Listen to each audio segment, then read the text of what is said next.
Hi everybody, we are going to be starting shortly the next live in our series, Lift Our Voices Up. We will just give it a minute, have people join, have Karla join, and we will get started.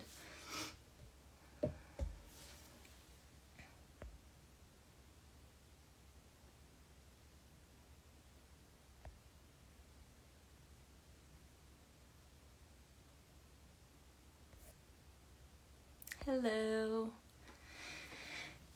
Hi everybody. We are going to get started shortly, just gonna give some time for people to join in.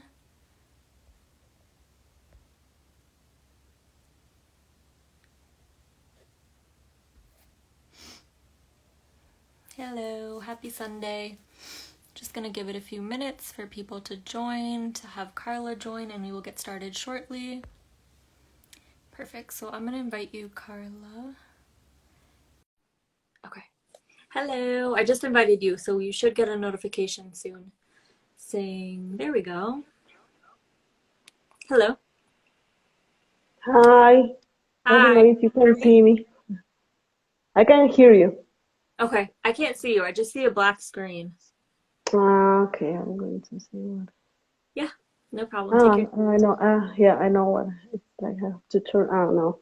There we go. Now I can see. Perfect. Hello. Hi, everybody. So Hi. we're just going to give it a minute or two for people to hop on, and then we'll get started shortly, okay? How's your weekend been? Okay.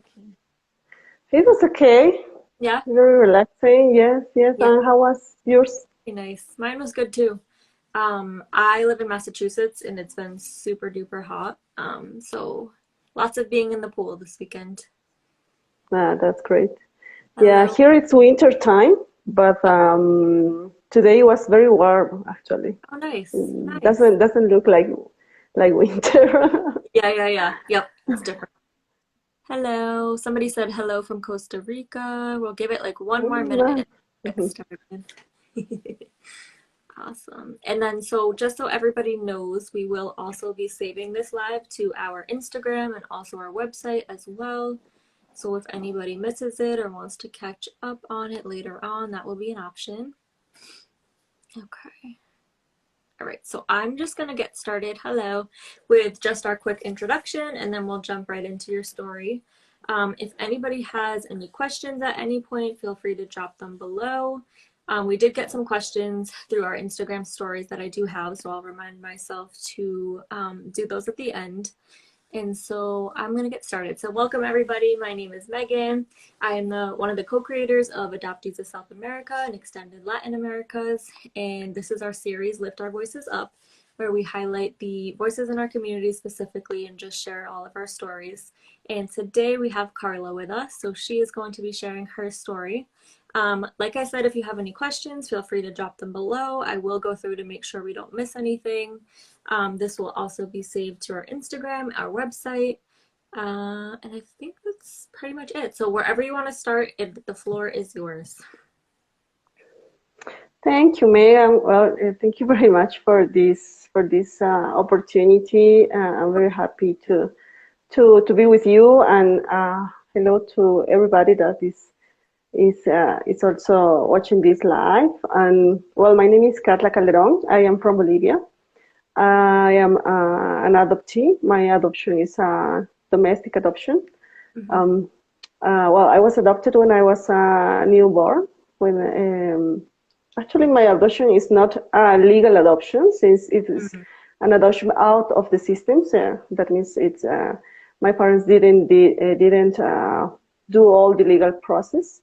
Okay. Yeah. I am 42 years old.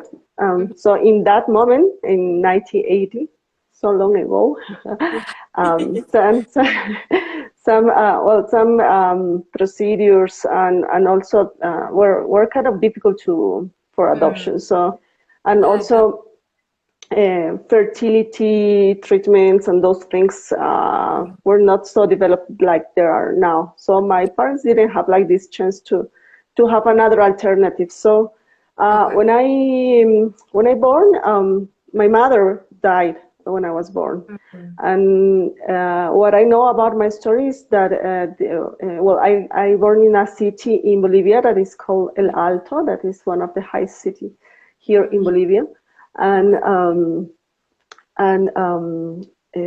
what I know is that the doctor that was working in this hospital was a pediatrician that was a friend of my parents, and he knew that my parents couldn't have children.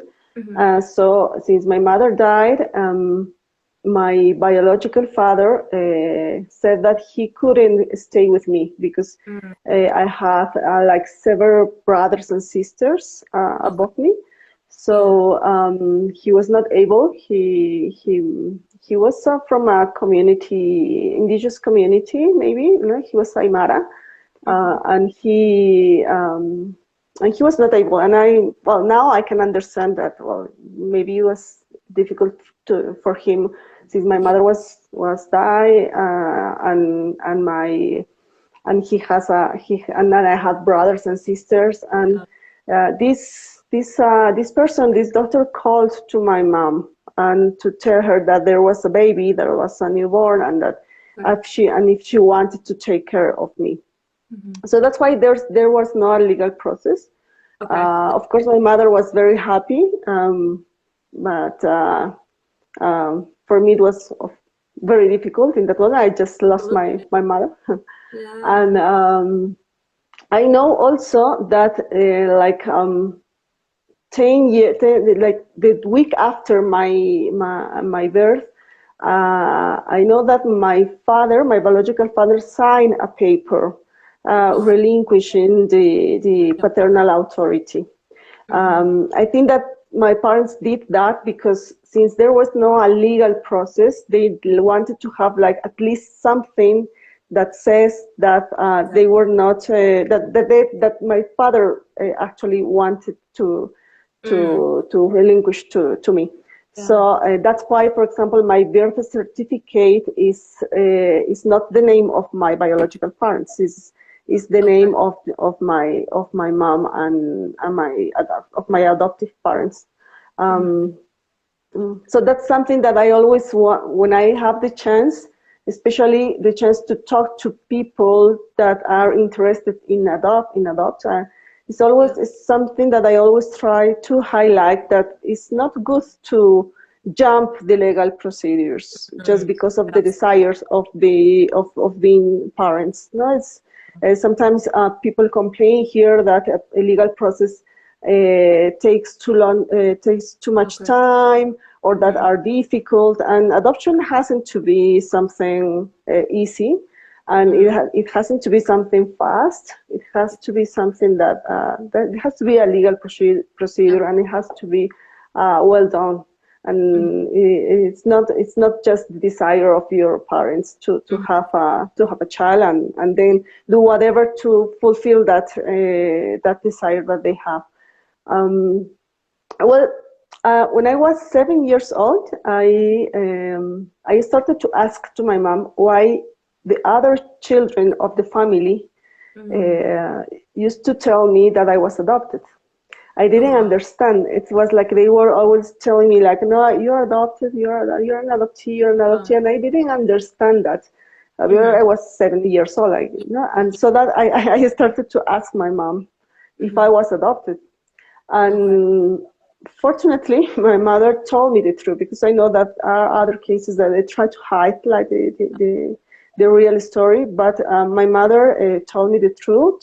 She told me that my mother has died, that she and my father wanted to have babies, but they couldn't. So when they have this opportunity, they take care of me and those things. I don't remember if I made any question in that moment. It's just like I have this feeling. I do remember that she hugged me. She gave me a very big hug, and I hugged her also. Yeah. But I don't remember very well if there were any questions. I think that I didn't ask anything. But I started to make some fantasies. I started to think, for example, that maybe since my parents were poor, I have like this idea in my mind that they were poor, and that maybe they were they were from some people that was not from the city, maybe some.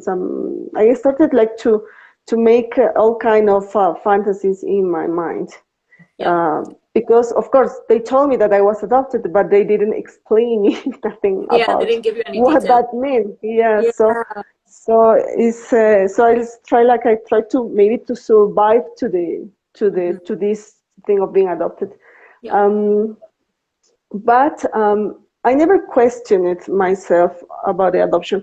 Actually, one of the other things that I started like to do was when I was 8 years old, I did my first Okay. communion, Yep. and then they told us about Jesus and that he also was adopted by his father Joseph, and so I started like to think that it was a good thing to be to have been adopted because you have more opportunities. So I never questioned myself during a long time.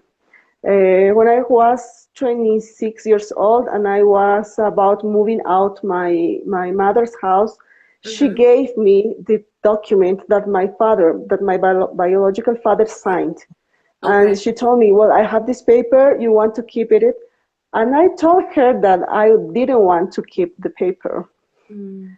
Um, um, because well I wasn't in that moment I thought that it was not necessary. I remember that I told her I don't need that paper because you are my family, you are my mother, I have a father now, so I don't need that paper. I remember that I read the paper. I remember the date. It was June 8th in 1980, but I don't remember the name of my father. Oh, And wow. I told my mom too that she can throw it away, and my mother throw it away. Oh my So goodness. I don't Okay. so I don't have nothing Yeah. about. So in that moment, I didn't feel nothing about it. It was like I don't need that. It was different. Now, yes, I have this feeling like I shouldn't have done that. And Yeah. of course, I know that my mother didn't have information. I didn't have any support because otherwise maybe she would have kept the paper. Yeah. Um, well, this was when I was 26, and then well, I didn't think about my adoption, and then when I was 34 years old, my grandmother died, the mother of my mom, and she and after her funeral, I was with a friend, and this friend that it was an ex-boyfriend, and that moment, he met the whole family in the funeral. No, also my dad and my mother and my uncle and all my Yeah. family, and my parents, especially my mom and all the family of my mother, they are white. No, so Okay. no, so they are actually my grandma was blonde, blue eyes. So of course it was very obvious that I was not Yeah. You didn't look like her. not Wow. something. Yeah. So this friend told me he didn't ask me. He just told something, but it was all of course a question. But he just said, "You don't look alike your mother and your father." And in that moment, I didn't say before that I was adopted because since I have this feeling that it was something that it was irrelevant for my life in that moment, Yep. I just said him, yeah, I was adopted. That's why I don't look like, okay, and nothing else happened in that conversation. But when I went to my house, I started to think about it.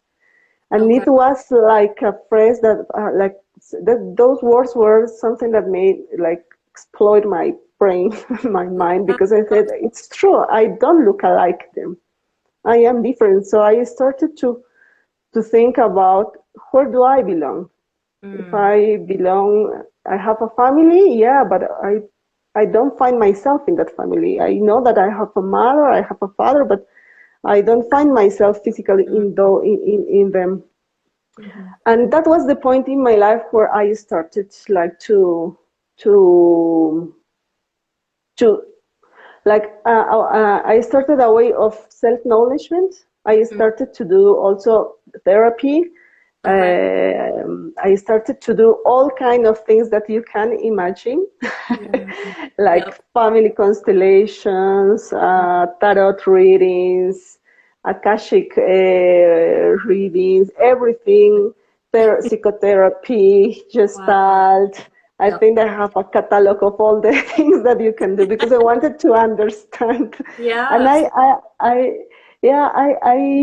I realized that many of the issues that I have regarding to some feelings of abandonment, feelings of insecurity, of self-esteem, have its origin in the separation of my family and of my mother. Yeah.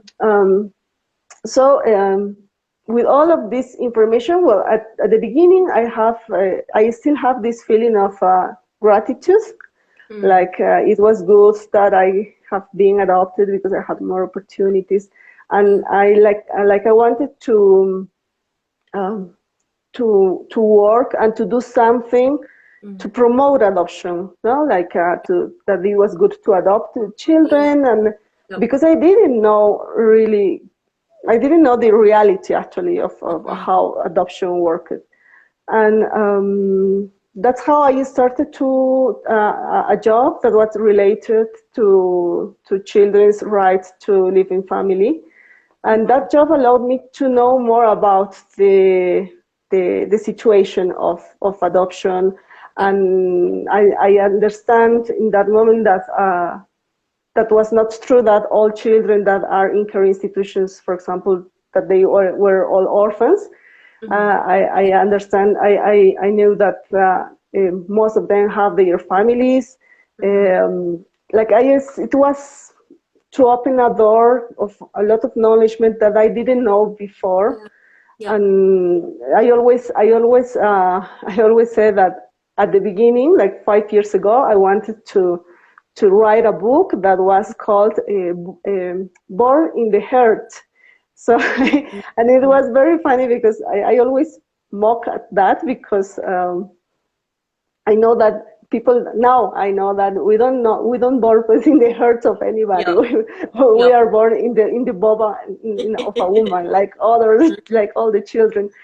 But it's like I have a level of consciousness of adoption that I started to work and study and to understand better what that means, and also that has an impact in myself, because I realize that I have this internal want of the separation of my mother. The last year I went to the hospital where I was born. It's not a hospital anymore. It doesn't work like a hospital, but it's still there. Like the building is still there. And I went to the place in my birthday, and I just cried because it was like to be in the place where my mother died. And it's something that I realized that actually my mother has died, and that it was very hard. And I know that just maybe adoptees like us will understand this feeling, because sometimes some people always doesn't think about it. They just think that you have now a family and that you don't need to grieve anything. Then the last year I'm still like doing all this internal process to this healing process also. And this year I wrote the first letter to my biological mother. And it was a letter full of questions, full of things that when I was writing this letter, I started to think that I have really many questions, more than, it's not just that I don't look alike to my parents, so who do I look like them? So no, it's like I have more questions of that, like what happened in that day, if she was sick or not was sick, if she had the chance to maybe know that I was alive, if she died before, what happened with my brothers, with my sisters, what maybe my biological father told them to them, maybe he told them that I was also deaf, or I don't know if they are still alive or not. So I realized that I have too many questions, and I also realized that the day that I was born, it was the day of my mother was died. So it's like a feeling that I think that it's not that all my birthdays will be sad, but they won't be happy also. It's like I will celebrate my life maybe, but I will have to honor also the death of my mother in that moment. So it's like all this way that I started to walk, and I like to share my story because I learned too much about adoption. Listen to other adoptees and sharing with them and listen to their stories and listen to their perspectives. I don't promote adoption anymore. What I want to work is for prevent that families are separated and that families can stay with their children. I feel in a moment of this process, I feel a lot of anger to my adoptive parents because I thought that they were very selfish. And instead of helping my father with some clothes for my brothers and just keep me, they should help him to stay with me. And then I also was angry with the system because I know that it's also all these things happen because of a weak child protection system. But now I feel kind of feeling of peace with all these things. I also I can't talk about these things without a feeling of guilty. My parents know that I am doing these things. I have a podcast also. I have many things, so they listen to me. I can talk to them about my feelings and all the things. It was not easy at the beginning because I have this feeling that maybe they are going to feel sad or they're going to feel bad, and but they support me. They know what I do. They actually my mom, both of them encourage me to talk about these things. I think that they are also learning with me all those things, and I feel that it's good that they are like open mind enough to understand what I am feeling. And yes, and all these spaces that we have, and talking to you, for example, now that I am talking to you, and I hear myself also, and I see that it was a long way, and it was not easy. No, it was a lot of feelings, and I know that there are many things, all these questions that I wrote, I won't have an answer. No, I know that I won't have an answer. So it's difficult, but well, it's what I have right now, right? Yeah, that's a beautiful way to get like all of your questions out by writing that letter. I really like that idea. And I just wanted to kind of go back a little bit. So just to clarify, you are a domestic adoptee, right? So you were born in Bolivia and then adopted in Bolivia. Yes, yes. Okay, just so people know. And then I did have a question. So you said when you were younger, your like adoptive siblings would tell you were adopted.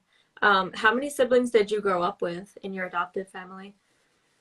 I have one brother, that is younger than me, and he's also an adoptee.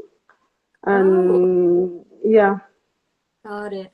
Okay, so it was you and your younger brother. And I had another question. But he doesn't speak too much about adoption, I think. Okay. Well, now I try. Well, sometimes I talk. Today, for example, we have lunch, and we were talking about something related to that, and he has a feeling that his mother didn't want him, and many other things. But he for example, he has more information that I have.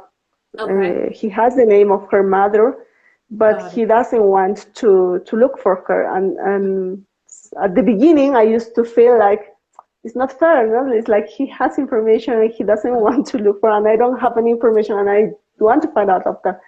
But also I know that there are different processes, that we are different and we feel different things, and that At least I think that maybe the fact that I am doing these things and that my mom talks also about these things and that is more the conversation can be more open. Maybe once he have a feeling to find out more information, he will feel that he can ask, and he will do it things not by himself. Maybe he will feel supported. I think that is something that I didn't have. I did all this process. I did it like a very lonely in a lonely way. No, I didn't talk to many people about that. I was like very alone with these things. I just started to talk to my family this year about it. But before, it was something that was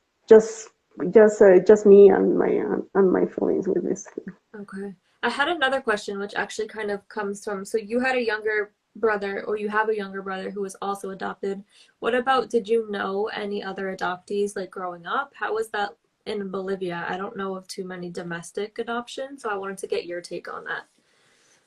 Yeah, here, well, in Bolivia, there are one of the issues in Bolivia with domestic, with the adoption in general is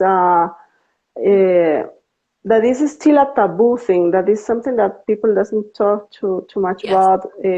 Like just some people that is interested in adopt, or that they are in the process, that they begin the process.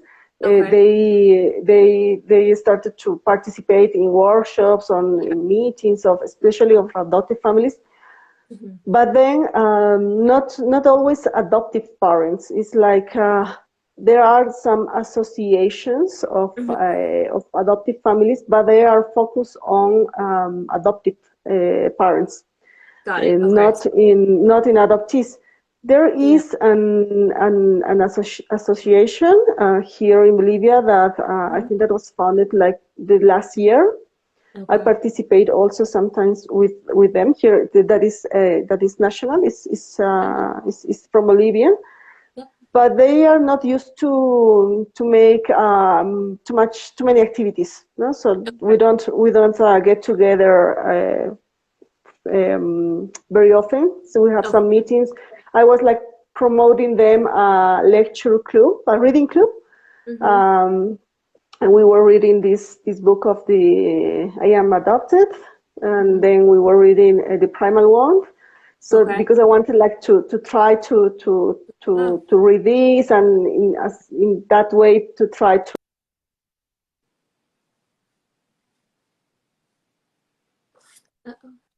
Oh, there we go. Sorry. And but I think that still there are many things to work, especially in Bolivia. It's like, I think that in my perception is that many adoptees still have this feeling of gratitude that I used to have. So I can understand it. But I am connected with the Bolivian network of adoptees, the international adoptees, that was founded by Atami, Kawayu, and Vicente Molestar. That I think that they are also in this live. So hi to Vicente and hi to Atami. And it was, for me, was very important to connect them. Actually, they are living here in Bolivia. Wow. And for me, it's very important to be with them. Actually, like a couple of weeks ago, I had a dream that I was talking to my mom, and I was telling her that I was very happy to have found Atami and Vicente in my life. It was in my dream, and I have this feeling because maybe because they have also another perspective of adoption. I learned too much from them because they have their experience and the things that they studied about, and the way that they think. I learn a lot of them. I feel like they are the people that are. I think that they are. It's not that we are talking about adoption like the old time that we met with, but it's a feeling that I have that I belong to to a Yeah. Nope. community. Yeah. Yeah. Mm-hmm. So I have Mm-hmm. this, I have this feeling, and thanks to them, I met other adoptees also. Okay. Yep. So for me, the last this month, two of them were here. One was Francesca, the other one was Teresa. They came to Bolivia, and I meet them. So it's very interesting how we don't know each other. It was like the first time, but you Yeah. find some like a special connection is that they can Mm-hmm. understand your feelings and you can say things without explaining too much, because in Yes. other Yep. contexts with other people you say something and they look at you and then you have maybe to explain Yep. things, and even if you explain they won't understand. Mm-hmm. And I have this connection with Bolivian adoptees. I Yeah. also connected with other communities, especially one Mexican community Oh, cool. was the first one, and I met like other adult adoptees from other places of Latin America, Yep. and it was also very nice. So it's like I developed this sense of belonging, and like Mm. belonging to this kind of communities, especially. Yes. Absolutely. Absolutely. That actually leads into a few questions that we had gotten in our Instagram story yesterday. So, one of the questions that was asked is, how do you look upon belonging today? How important is it? Yeah, and well, it's for me it's still important. I think that I think that for every human being Yeah, it's there's a need absolutely. also to belong to Yeah. something. Mm-hmm. And uh, I I can say now that I belong. The first place where I belong is to myself. Mm-hmm. It's like I try to work on that. Like it's Yeah. the place is my very first home is just my myself, and I am also the um, the result of my story, and the Mm-hmm. result of my ancestors, Yeah. and the result of also my biological Mm-hmm. family as my adoptive family. Yes. And but I also think that it's very necessary for me, it's very important to belong to a community. That's why I am connected with adoptees Mm-hmm. community, because it's for me it's very important Yes. to to to find this sense of belonging in participating in these communities. Yes, absolutely. And then the other question that was related to belonging as well is, what do you do to reinforce your sense of belonging? So, what do you do specifically? Mhm. Besides trying to participate in adoptees community is Yep. I try to connect, especially with my roots, with some rituals, for example, no? And I try to make some traditional rituals that are related to my origins. Okay. I know that because even if I am a domestic adoption, Yes. I also have this feeling of disconnection Okay. uh, with my roots, because I know that my parents, because of the things that the things that I know about my story, I Yep. know that my parents are from an indigenous community. Mm. So, for example, they speak a native language, Okay. Yep. but I don't. I Mm. look like them, but I don't speak this language, this native Okay. language. Yeah. I don't practice the culture of Mhm. my indigenous community. So Mhm. I've also been disconnected, because also Absolutely. because my family also is white, so they have another traditions, they have uh, another way of see life, and it's different, it's totally different. We were Catholic, for example, no, those things. Okay. And so I feel also this connection, even if I am a domestic adoption, no? So Yes. because it's because sometimes, for example, I remember like many years ago, I was traveling, and I was in a community, and they started to speak to me in Aymara, this native language, because Okay. they saw me and they assumed that I can speak Aymara, for example, and I really I didn't feel well because I couldn't. It was very difficult. It was very difficult to me. So Absolutely. what I tried to do is, well, I wanted like to learn Aymara. It's something that I want to do, for example, not to speak fluently as I would like, but just to learn a little about that. Yeah, And absolutely. I try to practice also some rituals regarding to my culture, and I try to. It's like the way that I find out to connect to and to find this sense of belonging. Yeah, that's awesome. Thank you for sharing that because you do make a really good point by saying even though you are a domestic adoptee, you still have those feelings that a lot of like inter-country adoptees have. And that's why we just love having everybody come on here because everybody has different experiences and can shed light on everything. So thank you for sharing that. I'm just gonna, so if Yeah. anybody has any questions at any point, feel free to drop them below. We have been seeing a lot of comments from people you know with hearts and flags. Um, and what was I gonna ask as well? Oh, the other thing I wanted to talk about a little bit more too was your podcast. I know there was a Mm-hmm. question related to that as well. Yes. Well, I like 3 years ago, Mm-hmm. I started a project. It's a personal project that is called Tejiendo Vínculos, Mm-hmm. and its purpose is to build these bonds,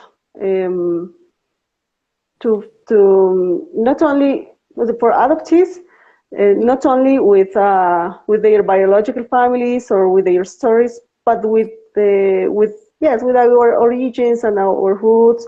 And I started like to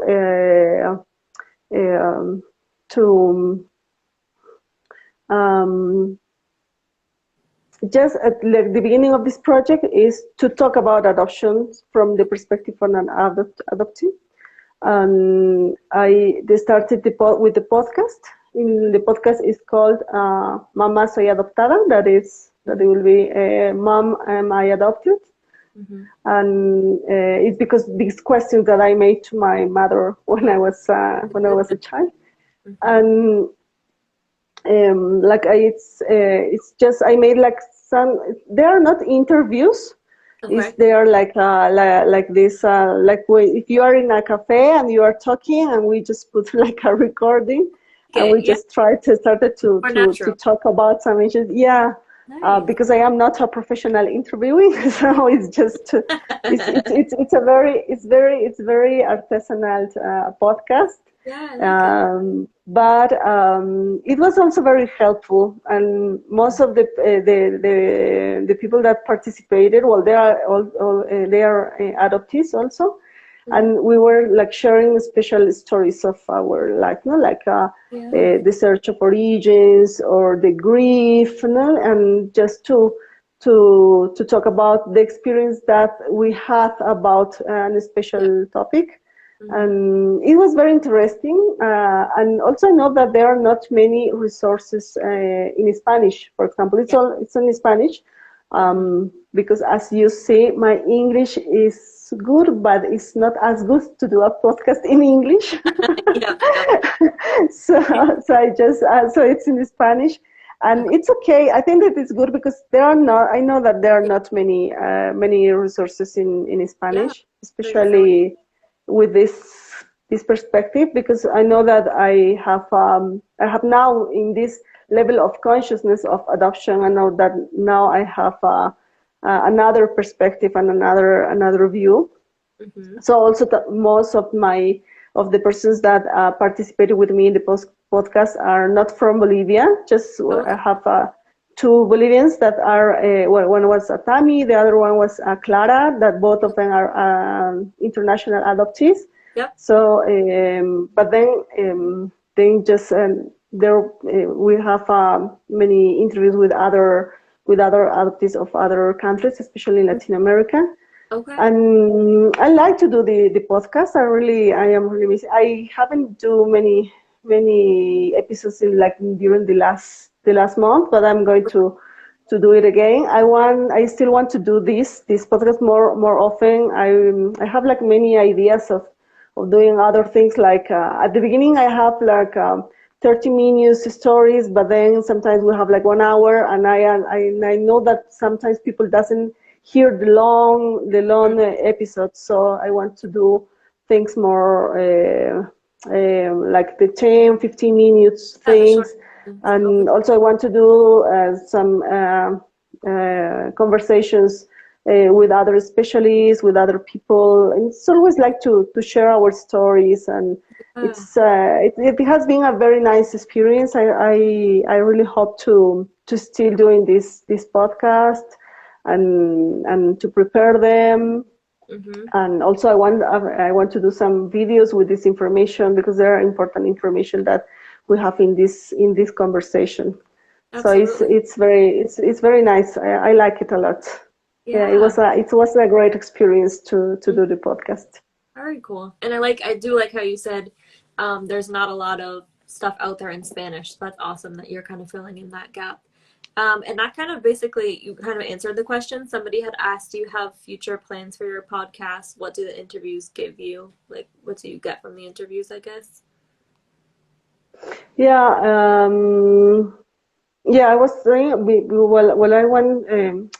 what I want to do is continue to do these interviews with, especially with adoptees. It's like because many of the resources are always are like with parents, not always with adoptees. So I want to still doing with adoptees, and to try to what I was doing, but I didn't have the time to continue doing that. But I wanted like to have some quotes from the interviews, and then to put in quotes, to try to do some things with this. My Tejiendo Vínculos is just a Facebook page, but I wanted also that to grow up, and I want to be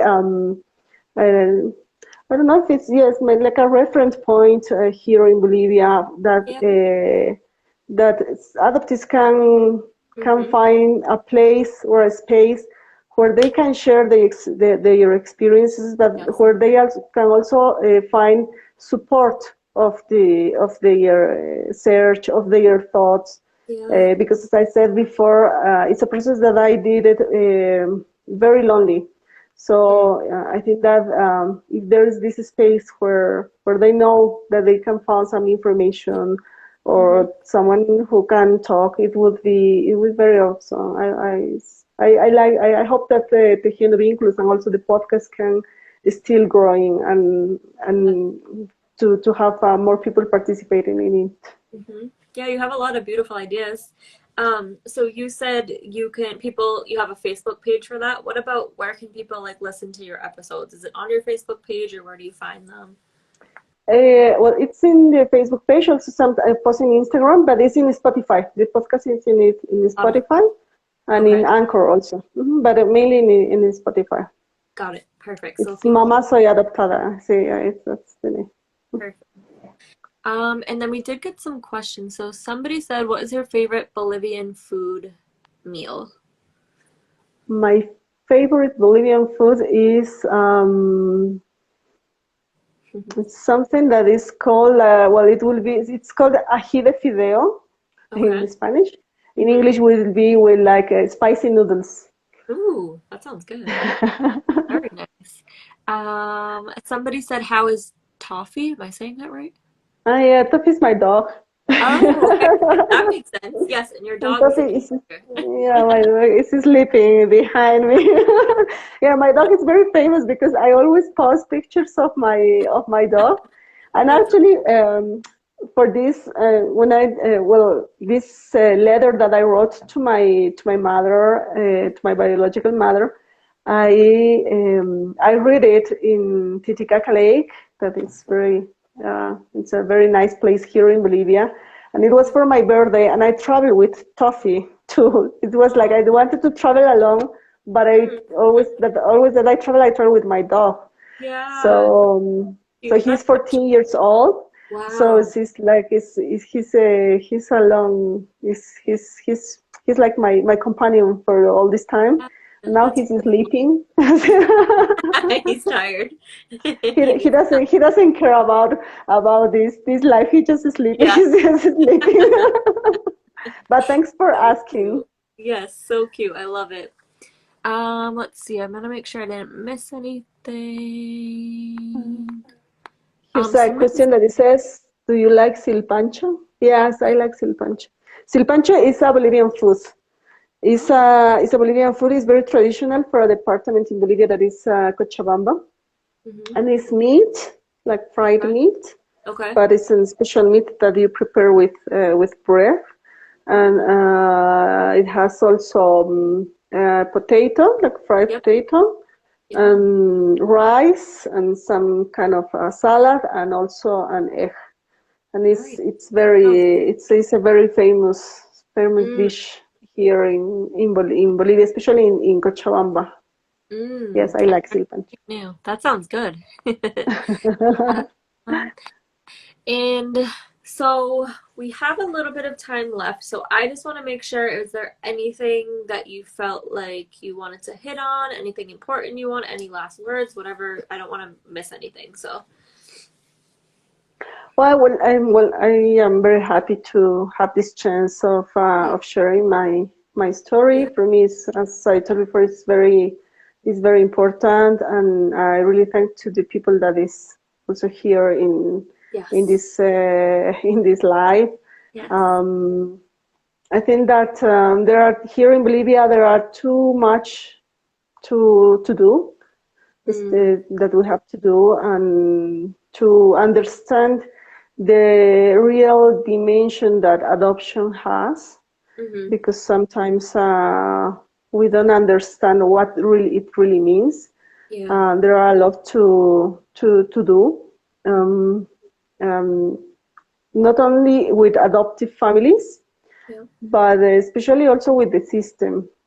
Okay. There are the people always focus on the legal process, that Yeah. the process are not fast enough, and Mm, that they always say that there are too many children in care institutions and why they don't promote adoption. And I understand that mm-hmm. because I think once in my life I also have the Yeah. same thought.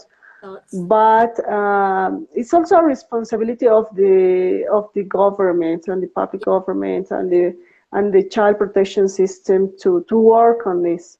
And Yeah. I think that the response of the child protection system has been like, okay, we're going to make legal processes faster, but Okay. that's not the solution. Yeah. Because, for Yeah. example, we still here in Bolivia do not have support to, for example, when we want to search for our origins, Yeah. even for example, for international adoptees, when they come, they don't know where to. There's nothing to. There's no place to look for information. They Okay. have to do it by themselves, or like looking for another contacts. Yeah. Atami, for example, is a person that helps a lot to people that come, and Okay. he helps to these searchings. But it's not the responsibility of adoptees to Yeah. do this. It is the responsibility of the system, and they, as they do this process of adoptions process, they also have to do the process to help Yeah. adoptees and support them with getting all the information. Unfortunately, here there's not the registration of all the process Mm-hmm. are not well done. So sometimes there are no information of adoptees. You don't have any Mm, information. You don't have your wow. papers, or you look for some information, and then you have to or follow a lot of requirements, or you don't have any document.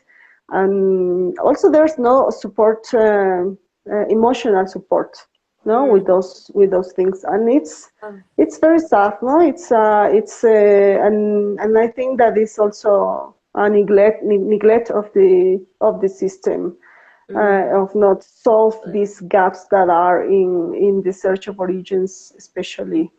And I think this is something that we have a lot to do.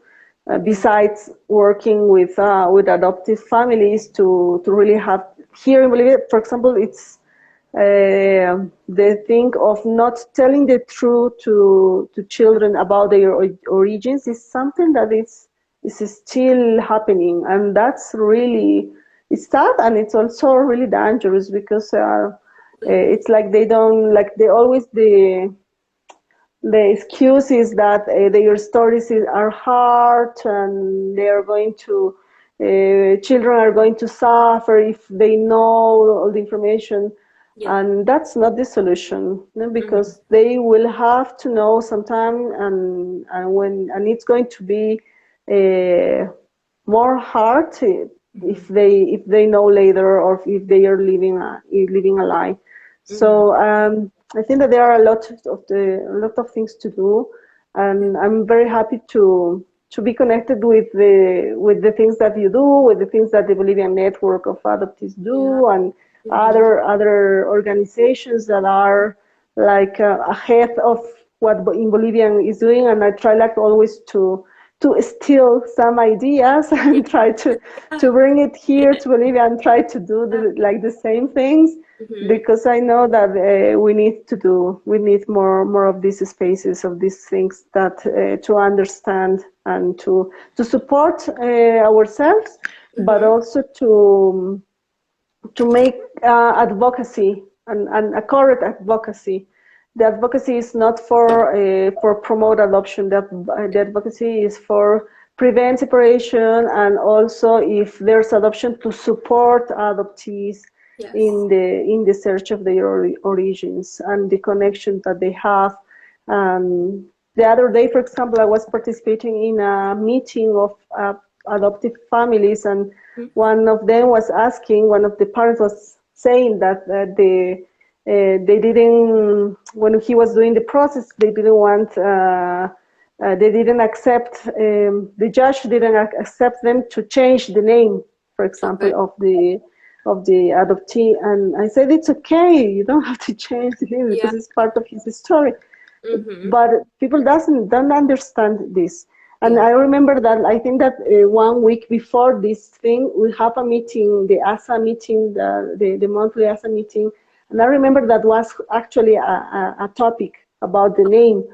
And I was telling this other meeting, like to the parents, like, you don't have to, it's part of the story. It's not like, it's also the respect that they have to have regarding to the story that we have. Yes. Yep. Yeah. It sounds like there's a lot of work to do all over. But I think just us sharing our stories and all of this is super helpful. So I'm so glad you were able to be here today and show your perspective of what it's like. And like I said, for anybody, if you have, somebody said, thanks for answering my questions and sharing your story and what you do. Yes, thank you very much. What was I going to say? Oh, yes. So we are saving this live to our Instagram. So if anybody wants to rewatch or catch later, it will also be on our website too. So if anybody wants to check it out there, we will tag Karla as well, so that you guys can connect. And just thank you so much for sharing your story. We're really honored to have you here. And thank you everybody for your comments and all the support. That is one of the main things we love about this community, that we can share our stories and that people support us and people are willing to listen. So thank you very much. Is there any final thing you want to say to anybody, or? No, just thank you, Megan, also for all the things that also you are doing with the network, for the creation of this space, and to promote the connection with adoptees. Thank you to all the people that have connected to this live. Thanks to Mar. I'm really happy to see people that is here that I know them. Yeah. I feel so supported, and thanks to Teresa, Mar, Vicente, Atami, that they are in in this life. I feel supported. I was very nervous because Yeah. of because I was nervous because I said maybe I'm going to forget my English. No, you did so good. That was so good.